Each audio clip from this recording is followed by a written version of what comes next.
दोस्तों, मेरे चैनल में आपका स्वागत है। आज मैं देवकी नंदन खत्री जी द्वारा लिखे कई प्रसिद्ध उपन्यास चंद्रकांता का पार्ट 5 लेकर आई हूँ। इसके पहले के पार्ट आप मेरे चैनल पर बनी चंद्रकांता नाम की प्लेलिस्ट पर जाकर सुन सकते हैं। चलिए शुरू करते हैं। महाराज को तेज सिंह का बहुत अफसोस रहा। दरबार बर्खास्त करके महल में चले गए। बात ही बात में महाराज ने तेज सिंह का जिक्र महारानी से किया और कहा, किस्मत का फेर इसे ही कहते हैं। क्रूर सिंह ने तो हलचल मचा ही रखी थी। मदद के वास्ते एक तेज सिंह आया था, सो कई दिन से उसका भी पता नहीं लगता। अब मुझे उसके लिए सुरेंद्र सिंह से शर्मिंदगी उठानी पड़ेगी। तेज सिंह का चाल चलन, बातचीत, इल्म और चालाकी पर जब ख्याल करता हूँ तबीयत उमड़ आती है। बड़ा लायक लड़का है। उसके चेहरे पर उदासी तो कभी देखी ही नहीं। महारानी ने भी तेज सिंह के हाल पर बहुत अफसोस किया। इत्तेफाक से चपला उस वक्त वहीं खड़ी थी। यह हाल सुन वहाँ से चली और चंद्रकांता के पास पहुँची। तेज सिंह का हाल जब कहना चाहती थी, जी उमड़ाता है, कुछ कह न सकती थी। चंद्रकांता ने उसकी दशा देख पूछा, क्यों, क्या है? इस वक्त तेरी अजब हालत हो रही है, कुछ मुँह से तो कह। इस बात का जवाब देने के लिए चपला ने मुँह खोला ही था कि गला भर आया। आंखों से आंसू टपक पड़े। कुछ जवाब ना दे सके। चंद्रकांता को और भी ताज्जुब हुआ। पूछा, तू रोती क्यों है? कुछ बोल भी तो। आखिर चपला ने आंखों को संभाला और बहुत मुश्किल से कहा, महाराज की जुबानी सुना है कि तेज सिंह को महाराज शिवदत्त के एआरओ ने गिरफ्तार कर लिया। अब वीरेंद्र सिंह का आना भी मुश्किल होगा, क्योंकि उनका वही एक बड़ा सहारा था। इतना कहा था कि पूरे तौर पर आंसू भर आए और खूब खुलकर रोने लगी।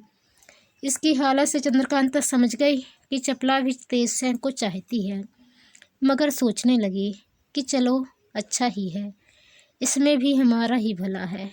मगर तेज सिंह के हाल और चपला की हालत पर बहुत अफसोस हुआ। फिर चपला से कहा, उनको छुड़ाने की यही फिक्र हो रही है, क्या तेरे रोने से भी छूट जाएंगे? तुझसे कुछ नहीं हो सकता तो मैं ही कुछ करूं। चंपा भी वहाँ बैठी यह अफसोस भरी बातें सुन रही थी। बोली, अगर हुक्म हो तो मैं तेज सिंह की खोज में जाऊं। चपला ने कहा, अभी तू इस लायक नहीं हुई है। चंपा बोली, क्यों, अब मेरे में क्या कसर है? क्या मैं एआरी नहीं कर सकती? चपला ने कहा, हाँ, एआरी तो कर सकती है, मगर उन लोगों का मुकाबला नहीं कर सकती जिन लोगों ने तेज सिंह जैसे चालाक एआर को पकड़ लिया है। हाँ, मुझको राजकुमारी हुक्म दे तो मैं खोज में जाऊं। चंद्रकांता ने कहा, इसमें भी हुक्म की ज़रूरत है? तेरी मेहनत से अगर वे छूटेंगे तो जन्म भर उनको कहने लायक रहेगी। अब तू जाने में देर मत कर, जा। चपला ने चंपा से कहा, देख मैं जाती हूँ, पर एआर लोग बहुत से आए हुए हैं। ऐसा ना हो कि मेरे जाने के बाद कुछ नया बखेड़ा मचे। खैर, और तो जो होगा देखा जाएगा। तू राजकुमारी से होशियार रहियो। अगर तुझसे कुछ भूल हुई या राजकुमारी पर किसी तरह की आफत आई तो मैं जन्म भर तेरा मुँह न देखूंगी। चंपा ने कहा, इस बात से आप खातिर जमा रखें, मैं बराबर होशियार रहा करूंगी। चपला अपने एआरए के सामान से लैस हो और कुछ दक्षिणी ढंग के जेवर तथा कपड़े ले तेज सिंह की खोज में निकली। बयान 17। चपला कोई साधारण औरत न थी। खूबसूरती और नजाकत के अलावा उसमें ताकत भी थी। 2-4 आदमियों से लड़ जाना या उनको गिरफ्तार कर लेना उसके लिए एक अदना सा काम था। शस्त्र विद्या को पूरे तौर पर जानती थी। एआरए की फन के अलावा और भी कई गुण उसमें थे। गाने और बजाने में उस्ताद, नाचने में कारीगर, आतिशबाजी बनाने का बड़ा शौक। कहाँ तक लिखें, कोई फन ऐसा न था जिसको चपला ना जानती हो। रंग उसका गोरा, बदन हर जगह सुडौल। नाजुक हाथ पांव की तरफ ख्याल करने से यही जाहिर होता था कि इसे एक फूल से मारना खून करना है।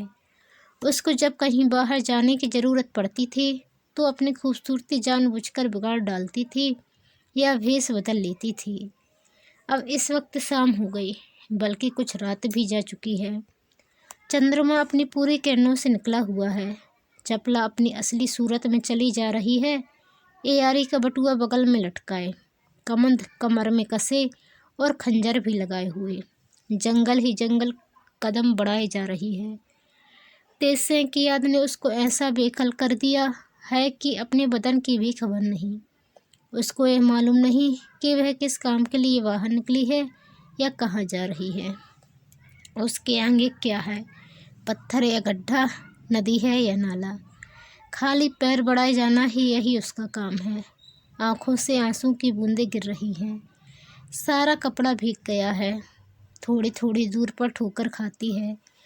उंगलियों से खून गिर रहा है, मगर उसको इसका कुछ ख्याल नहीं। आगे एक नाला आया जिस पर चपला ने कुछ ध्यान न दिया और धम से उस नाले में गिर पड़ी। सिर फट गया, खून निकलने लगा, कपड़े बदन के सब भीग गए। अब उसको इस बात का ख्याल हुआ कि तेज सिंह को छुड़ाने या खोजने चली है। उसके मुँह से झट यह बात निकली, हाय प्यारे, मैं तुमको बिल्कुल भूल गई। तुम्हारे छुड़ाने की फिक्र मुझको जरा भी ना रही। उसी की यह सज़ा मिली। अब चपला संभल गई और सोचने लगी कि वह किस जगह है। खूब गौर करने पर उसे मालूम हुआ कि रास्ता बिल्कुल भूल गई है और एक भयानक जंगल में आ फंसी है। कुछ क्षण के लिए तो वह बहुत डर गई, मगर फिर दिल को संभाला। उस खतरनाक नाले से पीछे फिरी और सोचने लगी, इसमें तो कोई शक नहीं कि तेज सिंह को महाराज शिवदत्त के एआरओ ने पकड़ लिया है, तो जरूर चुनारगढ़ ही ले गए होंगे। पहले वहीं खोज करनी चाहिए। जब ना मिलेंगे तो दूसरी जगह पता लगाऊंगी। यह विचार कर चुनारगढ़ का रास्ता ढूंढने लगी। 1000 खवारी से आधी रात गुजर जाने के बाद रास्ता मिल गया। अब सीधे चुनारगढ़ की तरफ पहाड़ ही पहाड़ चल निकली। जब सुबह करीब हुई, उसने अपनी सूरत एक मर्द सिपाही की सी बना ली। नहाने धोने खाने पीने की कुछ फिक्र नहीं, सिर्फ रास्ता तय करने की उसको धुन थी। आखिर भूखी प्यासी शाम होते चुनारगढ़ पहुंची। दिल में ठान लिया था कि जब तक तेज सिंह का पता न लगेगा अन्य जल ग्रहण न करूंगी। कहीं आराम न लिया, इधर उधर ढूंढने और तलाश करने लगी। यकायक उसे कुछ चालाकी सूझी। उसने अपनी पूरी सूरत पन्नालाल की बना ली और घसीटा से एआर के डेरे पर पहुंची। हम पहले लिख चुके हैं कि 6 एआरों में से 4 एआर विजयगढ़ गए हैं और घसीटा सिंह और चुन्नीलाल चुनारगढ़ में ही रह गए हैं। घसीटा सिंह पन्नालाल को देखकर उठ खड़े हुए और साहब सलामत के बात पूछा। कहो पन्नालाल, अब की बार किसको लाए? पन्नालाल, इस बार लाए तो किसी को नहीं, सिर्फ इतना पूछने आए हैं कि नाजिम यहाँ है या नहीं, उसका पता नहीं लगता। घसीटा सिंह, यहाँ तो नहीं आया। पन्नालाल, फिर उसको पकड़ा किसने? वहाँ तो अब कोई एआर नहीं है। घसीटा सिंह, यह तो मैं नहीं कह सकता कि वहाँ और कोई भी एआर है या नहीं। सिर्फ तेज सिंह का नाम तो मशहूर था, सो कैद हो गए। इस वक्त किले में बंद पड़े रोते होंगे। पन्नालाल, खैर कोई हर्ज नहीं, पता लग ही जाएगा। अब जाता हूँ, रुक नहीं सकता। यह कह नकली पन्नालाल वहाँ से रवाना हुए। अब चपला का जी ठिकाने हुआ, यह सोचकर कि तेज सिंह का पता लग गया और वे यहीं मौजूद हैं, कोई हर्ज नहीं, जिस तरह होगा छुड़ा लेगी। वह मैदान में निकल गई और गंगा जी के किनारे बैठ अपने बटुए में से कुछ मेवा निकाल के खाया। गंगा जल पी के निश्चिंत हुई और तब अपनी सूरत एक गाने वाली औरत की बनाई। चपला को खूबसूरत बनाने की कोई ज़रूरत नहीं थी, वह खुद ऐसी थी कि 1000 खूबसूरतों का मुकाबला करे, मगर इस सबब से कोई पहचान ले उसको अपनी सूरत बदलनी पड़ी। जब हर तरह से लैस हो गई, एक बंसी हाथ में ले राजमहल के पिछवाड़े की तरफ जाकर एक साफ जगह देख बैठ गई और चढ़ी आवाज़ में एक बिरहा गाने लगी। एक बार फिर स्वयं गाकर फिर उसी गत को बंसी पर बजाती। आधी रात से ज़्यादा बीत चुकी थी। राजमहल में शिवदत्त महल की छत पर माया रानी के साथ मीठी मीठी बातें कर रहे थे। यकायक गाने की आवाज़ उनके कानों में गई और महारानी ने भी सुनी।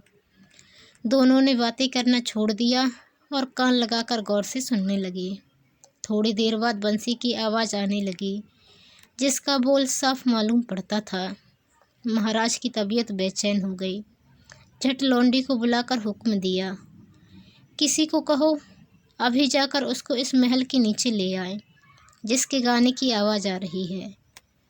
हुक्म पाते ही पहरेदार दौड़ गए।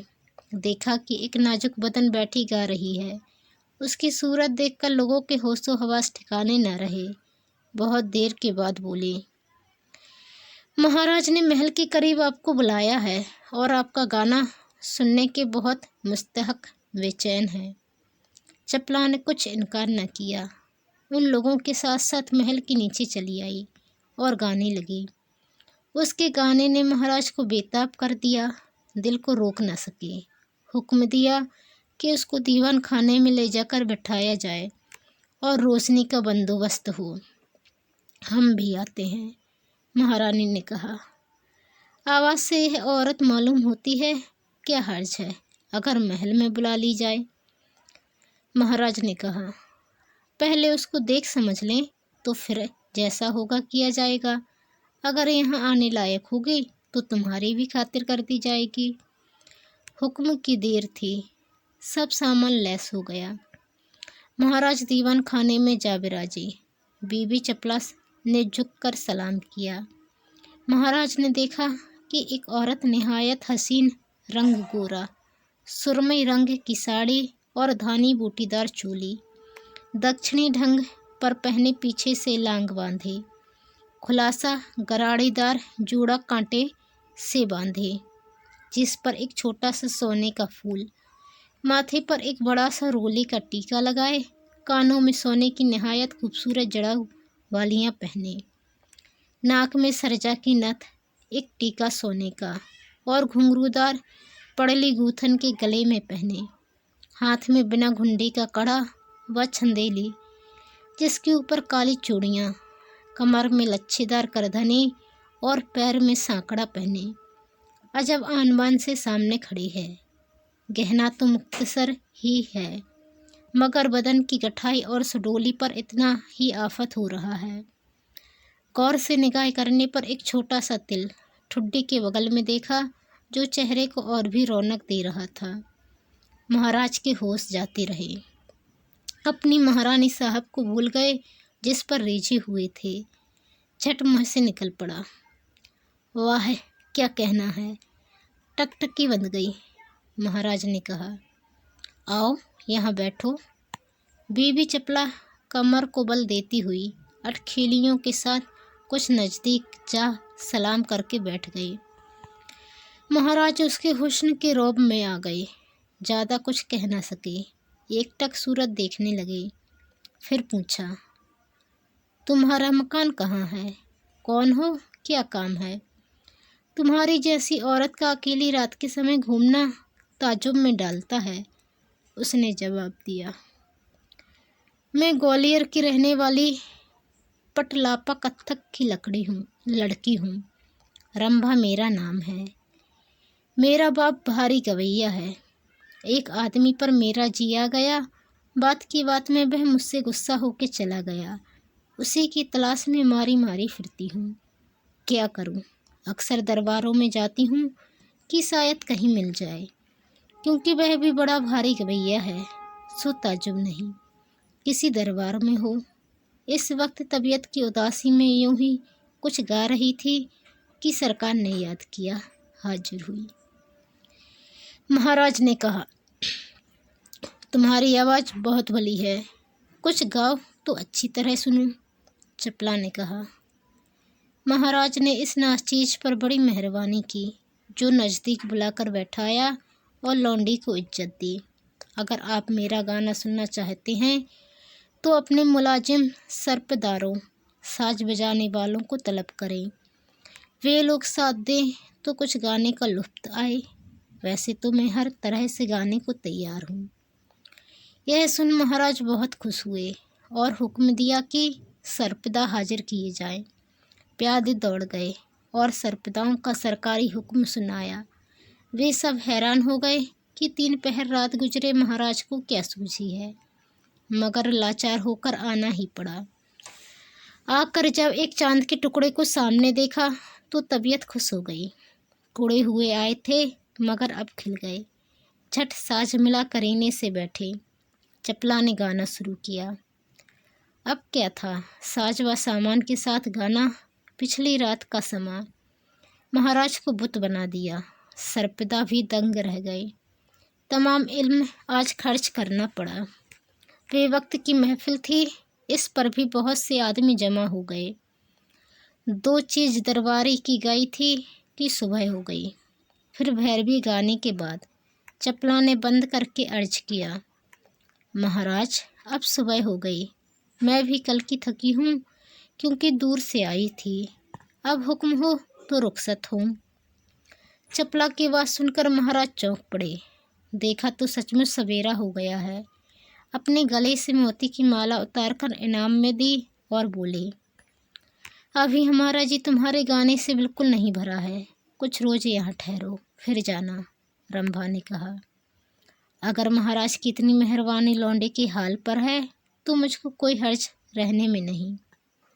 महाराज ने हुक्म दिया कि रंभा के रहने का पूरा बंदोबस्त हो और आज रात को आम महफिल का सामान किया जाए। हुक्म पाते ही सब सरजाम हो गया। एक सुंदर मकान में रंभा का डेरा पड़ गया। नौकर मजदूर सब तैनात कर दिए गए। आज की रात, आज की महफिल थी। अच्छे आदमी सब इकट्ठे हुए। रंभा भी हाजिर हुई, सलाम करके बैठ गई। महफिल में कोई ऐसा न था जिसकी निगाह रंभा की तरफ न हो। जिसको देखो लंबी सांसें भर रहा है। आपस में सब यही कहते हैं कि वाह क्या भोली सूरत है। क्यों, कभी आज तक ऐसी हसीना तुमने देखी थी? रंभा ने गाना शुरू किया। अब जिसको देखिए मिट्टी की मूरत हो रहा है। एक गीत गाकर चपला ने अर्ज किया, महाराज एक बार नौगढ़ में राजा सुरेंद्र सिंह की महफिल में लौंडी ने गाया था। वैसा गाना आज तक मेरा फिर न जमा। वजह यह थी कि उनके दीवान के लड़के तेज सिंह ने मेरी आवाज़ के साथ मिलकर बीन बजाई थी। हाय, मुझको वह महफिल कभी न भूलेगी। 2-4 रोज हुआ मैं फिर नौगढ़ गई थी। मालूम हुआ कि वह गायब हो गया। तब मैं भी वहाँ न ठहरी, तुरंत वापस चली आई। इतना कह रंभा अटक गई। महाराज तो उस पर दिलोजान दिए बैठे थे। बोले, आजकल तो वह मेरे यहाँ कैद है, पर मुश्किल तो यह है कि मैं उसको छोड़ूंगा नहीं और कैद की हालत में वह कभी बीन न बजाएगा। रंभा ने कहा, जब वह मेरा नाम सुनेगा तो ज़रूर इस बात को कबूल करेगा, मगर उसको एक तरीके से बुलाया जाए। वह अलबत्ता मेरा संग देगा नहीं और मेरी भी ना सुनेगा, क्योंकि वह बड़ा जिद्दी है। महाराज ने पूछा, वह कौन सा तरीका है? रंभा ने कहा, एक तो उसके बुलाने के लिए ब्राह्मण जाए और वह उम्र में 20 वर्ष से ज़्यादा ना हो। दूसरे, जब वह उसको लावे दूसरा कोई संग न हो। अगर भागने का खौफ हो तो बेड़ी उसके पैर में पड़ी रहे, इसका कोई मुजायका आपत्ति नहीं। तीसरे यह कि बीन कोई उम्दा होनी चाहिए। महाराज ने कहा, यह कौन सी बड़ी बात है? इधर उधर देखा तो एक ब्राह्मण का लड़का चेतराम नामी उस उम्र का नजर आया। उसे हुक्म दिया कि तू जाकर तेज सिंह को ले आ। मीर मुंशी ने कहा, तुम जाकर पहरे वालों को समझा दो कि तेज सिंह के आने में कोई रोक टोक न करें। हाँ, एक बेड़ी उसके पैर में जरूर पड़ी रहे।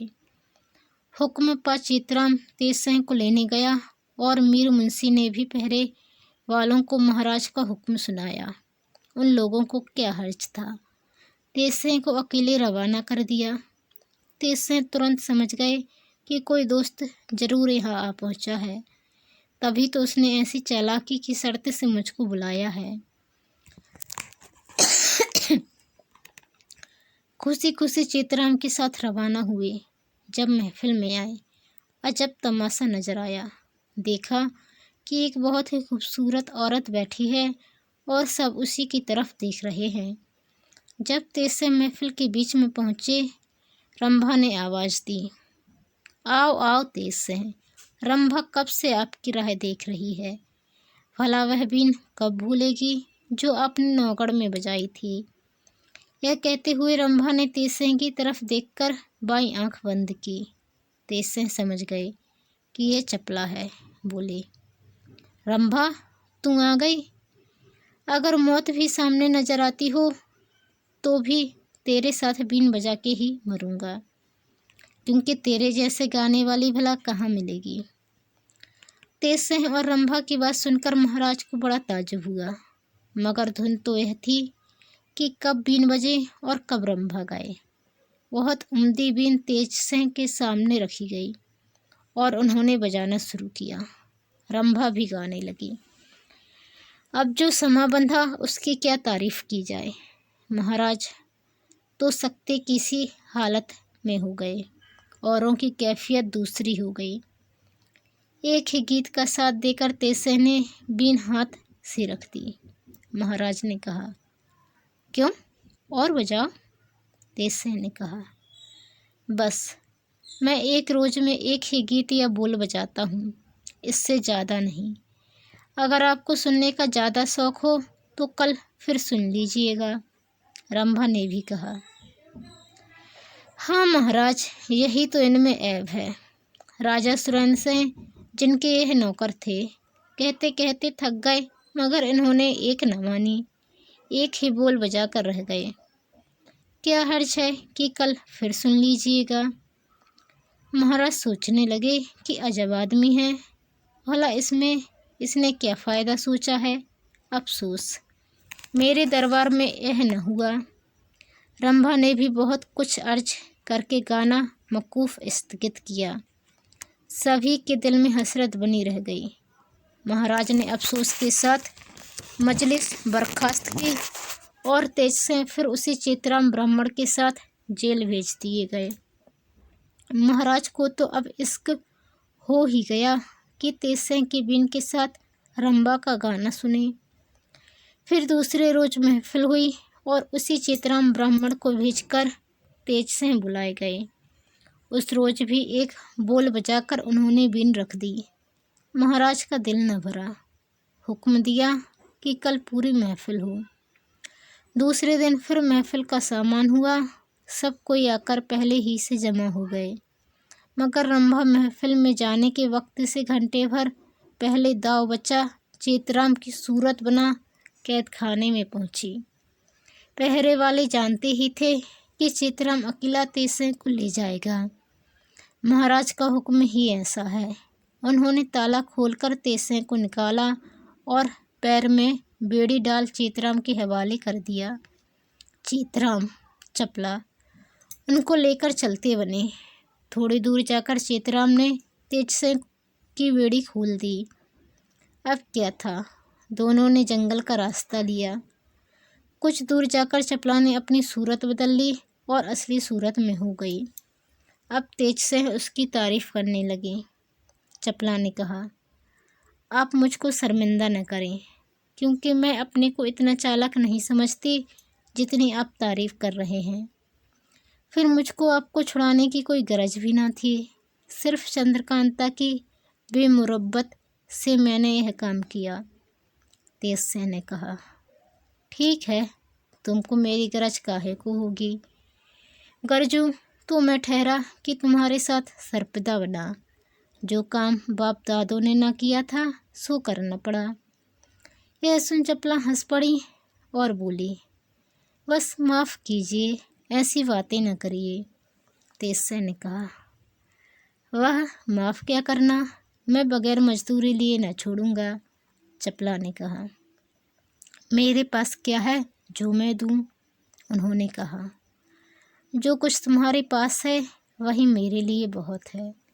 चपला ने कहा, खैर, इन बातों को जाने दीजिए और यह कहिए कि यहाँ से खाली ही चलिएगा या महाराज शिवदत्त को कुछ हाथ भी दिखाइएगा। तेजसिंह ने कहा, इरादा तो मेरा यही था, आगे तुम जैसा कहो। चपला ने कहा, जरूर कुछ करना चाहिए। बहुत देर तक आपस में सोच विचार कर दोनों ने एक चालाकी ठहराई, जिसे करने के लिए ये दोनों उस जगह से दूसरे घने जंगल में चले गए। बयान 18। आज महाराज शिवदत्त की महफिल का हाल सुनिए। महाराज शिवदत्त से महफिल में आ बिराजे। रंभा के आने में देर हुई तो एक चौबदार को कहा कि जाकर उसको बुला लाएं और चेतराम ब्राह्मण को तेजसिंह को लाने के लिए भेजा। थोड़ी देर बाद चौबदार ने आकर अर्ज किया कि महाराज, रंभा तो अपने डेरे पर नहीं है, कहीं चली गई। महाराज को बड़ा ताज्जुब हुआ, क्योंकि उसको जी से चाहने लगे थे। दिल में रंभा के लिए अफसोस करने लगे और हुक्म दिया कि फौरन उसे तलाश करने के लिए आदमी भेजे जाएं। इतने में चेतराम ने आकर दूसरी खबर सुनाई कि कैदखाने में तेजसिंह नहीं है। अब तो महाराज के होश उड़ गए। सारी महफिल दंग हो गई कि अच्छी गाने वाली आई, जो सभी को बेवकूफ़ बनाकर चली गई। घसीटा सिंह और चुन्नीलाल एआर ने अर्ज किया, महाराज, बेशक वह कोई एआर था जो इस तरह आकर तेजसिंह को छुड़ा ले गया। महाराज ने कहा, ठीक है, मगर काम उसने काबिल इनाम की किया। एआरों ने भी तो उसका गाना सुना था, महफिल में मौजूद ही थे। उन लोगों की अक्ल पर क्या पत्थर पड़ गए थे कि उसको ना पहचाना। लानत है तुम लोगों के एआर कहलाने पर। यह कह महाराज गम और गुस्से से भरे हुए उठकर महल में चले गए। महफिल में जो लोग बैठे थे उन लोगों ने अपने घर का रास्ता लिया। तमाम शहर में यह बात फैल गई, जिधर देखिए यही चर्चा थी। दूसरे दिन जब गुस्से से भरे हुए महाराज दरबार में आए तो एक चौबदार ने अर्ज किया, महाराज, वह जो गाने वाली आई थी असल में वह औरत ही थी। वह चेतराम मिश्र की सूरत बनाकर तेजसिंह को छुड़ा ले गई। मैंने अभी उन दोनों को उस सलई वाले जंगल में देखा है। यह सुन महाराज को और भी ताज्जुब हुआ। हुक्म दिया कि बहुत से आदमी जाएं और उनको पकड़ लावें। पर चौबदार ने अर्ज किया, महाराज, इस तरह वे गिरफ्तार ना होंगे, भाग जाएंगे। हाँ, घसीटा सिंह और चुन्नीलाल मेरे साथ चलें तो मैं दूर से इन लोगों को दिखला दूं।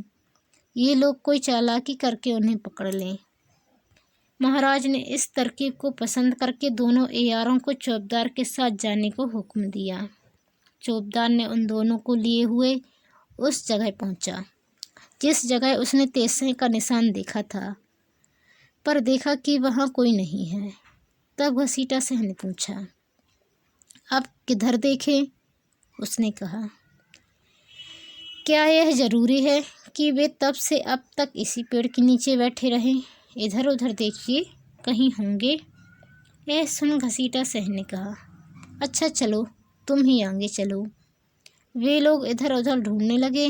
इसी समय एक अहीरन सिर पर खचिए में दूध लिए आती नजर पड़ी। चौबदार ने उसको अपने पास बुलाकर पूछा कि तूने इस जगह कहीं एक औरत और एक मर्द को देखा है? उसने कहा, हाँ हाँ, उस जंगल में मेरा अडार है। बहुत सी गाय भैंसी मेरी वहाँ रहती हैं। अभी मैंने उन दोनों के पास 2 पैसे का दूध बेचा है और वहाँ की दूध लेकर शहर बेचने जा रही हूँ। यह सुनकर चौबदार बतौर इनाम के 4 पैसे निकाल उसको देने लगा, मगर उसने इनकार किया और कहा कि मैं तो सेंत के पैसे नहीं लेती। हाँ, 4 पैसे का दूध आप लोग लेकर पी लें तो मैं शहर जाने से बचूं और आपका एहसान मानूं। चौबदार ने कहा, क्या हर्ज है, तू दूध ही तो दे दे। बस अहीरन ने खांचा रख दिया और दूध देने लगी। चौबदार ने उन दोनों एआरों से कहा, आइए आप भी लीजिए। उन दोनों एआरों ने कहा, हमारा जी नहीं चाहता।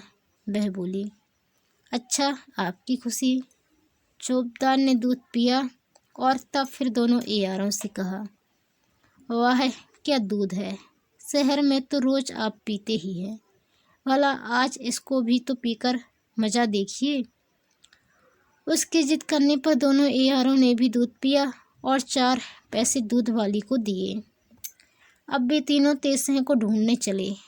थोड़ी दूर जाकर चौबदार ने कहा, ना जाने क्यों मेरा सिर घूमता है। घसीटा सिंह बोले, मेरी भी वही दशा है। चुन्नीलाल तो कुछ कहना ही चाहते थे कि गिर पड़े। इसके बाद चौबदार और घसीटा सिंह भी जमीन पर लेट गए। दूध बेचने वाली बहुत दूर नहीं गई थी। उन तीनों को गिरते देख दौड़ती हुई पास आई और लखलखा सुंघाकर चौबदार को होशियार किया। वह चौबदार तेज सिंह थे। जब होश में आए अपनी असली सूरत बना ली। इसके बाद दोनों की मुस्के बांध गठरी कसकर एक चपला को और दूसरे को तेज सिंह ने पीठ पर लादा और नौगढ़ का रास्ता लिया। बयान 19। तेज सिंह को छुड़ाने के लिए जब चपला चुनारगढ़ गई तब चंपा ने जी में सोचा कि एआर तो बहुत से आए हैं और मैं अकेली हूँ। ऐसा ना हो कभी कोई आफत आ जाए। ऐसी तरकीब करनी चाहिए जिसमें एआरों का डर न रहे और रात को भी आराम से सोने में आए। यह सोचकर उसने एक मसाला बनाया। जब रात को सब लोग सो गए और चंद्रकांता भी पलंग पर जा लेटी, तब चंपा ने उस मसाले को पानी में घोलकर जिस कमरे में चंद्रकांता सोती थी उसके दरवाजे पर 2 गज इधर उधर लेप दिया और निश्चिंत हो राजकुमारी के पलंग पर जा लेटी। इस मसाले में यह गुण था कि जिस जमीन पर उसका लेप किया जाए, सूख जाने पर अगर किसी का पैर उस जमीन पर पड़े तो जोर से फटाके की आवाज़ आए, मगर देखने से यह न मालूम हो कि इस जमीन पर कुछ लेप किया है। रात भर चंपा आराम से सोई रही। कोई आदमी उस कमरे के अंदर न आया।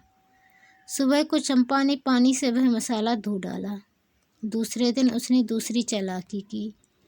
मिट्टी की एक खोपड़ी बनाई और उसको रंगा रंगा कर ठीक चंद्रकांता की मूरत बनाकर जिस पलंग पर कुमारी सोया करती थी तकिए के सहारे वह खोपड़ी रख दी और धड़ की जगह कपड़ा रखकर एक हल्की चादर उस पर चढ़ा दी, मगर मुँह खुला रखा और खूब रोशनी कर उस चारपाई की चारों तरफ वही लेप कर दिया।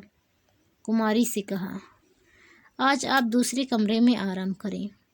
चंद्रकांता समझ गई और दूसरे कमरे में जा लेटी।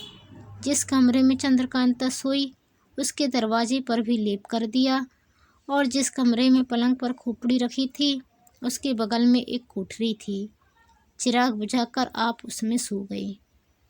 आधी रात गुजर जाने के बाद उस कमरे के अंदर से जिसमें खोपड़ी रखी थी पटाखे की आवाज़ आई।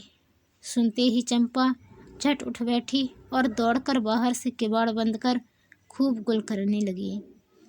यहाँ तक कि बहुत सी लौंडियाँ वहाँ आकर इकट्ठी हो गई और एक ने जाकर महाराज को खबर दी कि चंद्रकांता के कमरे में चोर घुसा है। यह सुन महाराज खुद दौड़े आए और हुक्म दिया कि महल के पहरे से 10-5 सिपाही अभी आए। जब सब इकट्ठे हुए कमरे का दरवाज़ा खोला गया। देखा कि रामनारायण और पन्नालाल दोनों एआर भीतर हैं। बहुत से आदमी उन्हें पकड़ने के लिए अंदर घुस गए। उन एआरों ने भी खंजर निकाल चलाना शुरू किया।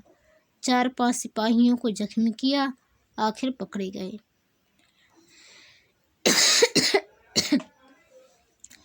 महाराज ने उनको कैद में रखने का हुक्म दिया और चंपा से हाल पूछा।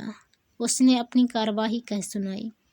महाराज बहुत खुश हुए और उसको इनाम देकर पूछा, चपला कहाँ है? उसने कहा, वह बीमार है। फिर महाराज ने और कुछ न पूछा, अपने आरामगाह में चले गए। सुबह को दरबार में उन एआरों को तलब किया। जब वे आए तो पूछा, तुम्हारा क्या नाम है? पन्नालाल बोला, सर तोड़ से हैं। महाराज को उसकी ठठाई पर बड़ा गुस्सा आया। कहने लगे कि ये लोग बदमाश हैं, जरा भी नहीं डरते। खैर, ले जाकर इन दोनों को खूब होशियारी के साथ कैद रखो। हुक्म के मुताबिक वे कैद खाने में भेज दिए गए। महाराज ने हरदयाल सिंह से पूछा। कुछ तेज सिंह का पता लगा? हरदयाल सिंह ने कहा। महाराज, अभी तक तो नहीं पता लगा। AAR जो पकड़े गए हैं उन्हें खूब पीटा जाए तो शायद ये लोग कुछ बताएं, महाराज ने कहा। ठीक है, मगर तेज सिंह आएगा तो नाराज होगा कि ARओं को क्यों मारा। ऐसा कायदा नहीं है। खैर, कुछ दिन तेज सिंह की राह और देख लो, फिर जैसा मुनासिब होगा किया जाएगा। मगर इस बात का ख्याल रखना, वह यह कि तुम फौज के इंतजाम में होशियार रहना, क्योंकि शिवदत्त सिंह का चढ़ आना अब ताजुब नहीं है। हरदयाल सिंह ने कहा। मैं इंतजाम से होशियार हूँ। सिर्फ एक बात महाराज से इस बारे में पूछनी थी, जो एकांत में अर्ज करूँगा। जब दरबार बर्खास्त हो गया तो महाराज ने हरदयाल सिंह को एकांत में बुलाया और पूछा। वह कौन सी बात है? उन्होंने कहा। महाराज, तेज सिंह ने कई बार मुझसे कहा था, बल्कि कुंवर बीरेन सिंह और उनके पिता ने भी फरमाया था कि यहाँ के सब मुसलमान क्रूर की तरफदार हो रहे हैं। जहाँ तक हो, इनको कम करना चाहिए। मैं देखता हूँ तो यह बात ठीक मालूम होती है। इसके बारे में जैसा हुक्म हो किया जाए, महाराज ने कहा। ठीक है, हम खुद इस बात के लिए तुमसे कहने वाले थे। खैर, अब कह देते हैं कि तुम धीरे धीरे सब मुसलमानों को नाजुक कामों से बाहर कर दो। हरदयाल सिंह ने कहा। बहुत अच्छा, ऐसा ही होगा। यह कह महाराज से रुखसत हो अपने घर चले आए। बयान 20। महाराज शिवदत्त सिंह ने घसीटा सिंह और चुन्नीलाल को तेज सिंह को पकड़ने के लिए भेजकर दरबार बर्खास्त किया और महल में चले गए। मगर दिल उनका रंभा की जुल्फों में ऐसा फंस गया था कि किसी तरह निकल ही नहीं सकता था। उस महारानी से भी हंसकर बोलने की नौबत न आई। महारानी ने पूछा, आपका चेहरा सुस्त क्यों है? महाराज ने कहा। कुछ नहीं, जागने से ऐसी कैफियत है। महारानी ने फिर से पूछा, आपने वादा किया था कि उस गाने वाली को महल में लाकर तुम्हें भी उसका गाना सुनवाएंगे, सो क्या हुआ? जवाब दिया, वह हमें को उल्लू बनाकर चली गई। तुमको किसका गाना सुनाए? यह सुनकर महारानी कलावती को बड़ा ताज्जुब हुआ। पूछा, कुछ खुलासा कहिए, क्या मामला है? इस समय मेरा जी ठिकाने नहीं है, मैं ज़्यादा नहीं बोल सकता। यह कहकर महाराज वहाँ से उठकर अपने खास कमरे में चले गए और पलंग पर लेटकर रंभा को याद करने लगे और मन में सोचने लगे। रंभा कौन थी? इसमें तो कोई शक नहीं कि वह थी औरत ही। फिर तेज सिंह को क्यों छुड़ा ली गई? उस पर वह आशिक तो नहीं थी, जैसा कि उसने कहा था। हाय रंभा, तूने मुझे घायल कर डाला। क्या इसी वास्ते तू आई थी? क्या करूं, कुछ पता भी नहीं मालूम जो तुमको ढूंढूं। दिल के बेताबी और रंभा के ख्याल में रात भर नींद न आई। सुबह को महाराज ने दरबार में आकर दरियाफ्त किया। घसीटा सिंह और चुन्नीलाल का पता लगाकर आए या नहीं। मालूम हुआ कि अभी तक वे लोग नहीं आए। ख्याल रंभा ही की तरफ था। इतने में बद्रीनाथ, नाजिम, ज्योतिषी जी और क्रूर सिंह पर नज़र पड़ी। उन लोगों ने सलाम किया और एक किनारे बैठ गए। उन लोगों के चेहरे पर सुस्ती और उदासी देखकर और भी रंज बढ़ गया, मगर कचहरी में कोई हाल उनसे न पूछा। दरबार बर्खास्त करके तखलिये में गए और पंडित बद्रीनाथ, क्रूर सिंह, नाजिम और जगन्नाथ ज्योतिषी को तलब किया। जब भी लोग आए और सलाम करके अदब के साथ बैठ गए, तब महाराज ने पूछा, कहो, तुम लोगों ने विजयगढ़ जाकर क्या किया? पंडित बद्रीनाथ ने कहा, हुजूर, काम तो यही हुआ कि भगवान दत्त को तेज सिंह ने गिरफ्तार कर लिया और पन्नालाल और रामनारायण को एक चंपा नामी औरत ने बड़ी चालाकी और होशियारी से पकड़ लिया। बाकी मैं बच गया। उनके आदमियों में सिर्फ तेज सिंह पकड़ा गया, जिसको तावेदार ने हुजूर में भेज दिया था। सिवाय इसके और कोई काम न हुआ। महाराज ने कहा, तेज सिंह को भी एक औरत छुड़ा ली गई। काम तो उसने सजा पाने लायक किया, मगर अफसोस, यह तो मैं ज़रूर कहूँगा कि वह औरत ही थी जो तेज सिंह को छुड़ा ले गई, मगर कौन थी यह न मालूम हुआ। तेज सिंह को तो लेती ही गई, जाती दफ़ा चुन्नीलाल और घसीटा सिंह पर भी मालूम होता है कि हाथ फेरती गई। वे दोनों उसकी खोज में गए थे, मगर अभी तक नहीं आए। क्रूर की मदद करने से मेरा नुकसान ही हुआ।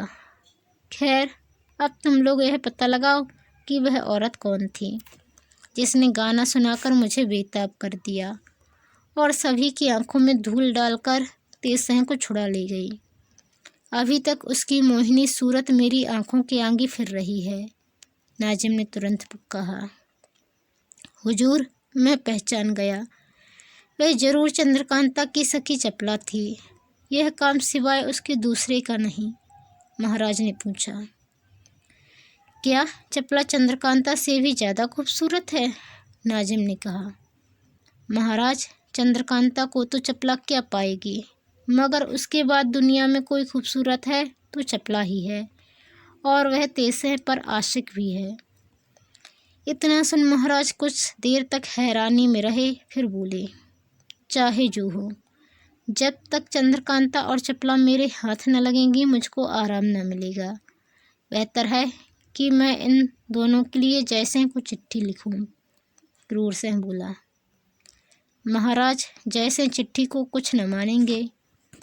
महाराज ने जवाब दिया, क्या हर्ज है? अगर चिट्ठी का कुछ ख्याल न करेंगे तो विजयगढ़ को फतेह ही करूँगा। यह कहकर उन्होंने मीर मुंशी को तलब किया। जब वह आ गया तो हुक्म दिया, राजा जयसिंह के नाम मेरी तरफ से खत लिखूं कि चंद्रकांता की शादी मेरे साथ कर दें और दहेज में चपला को दे दें।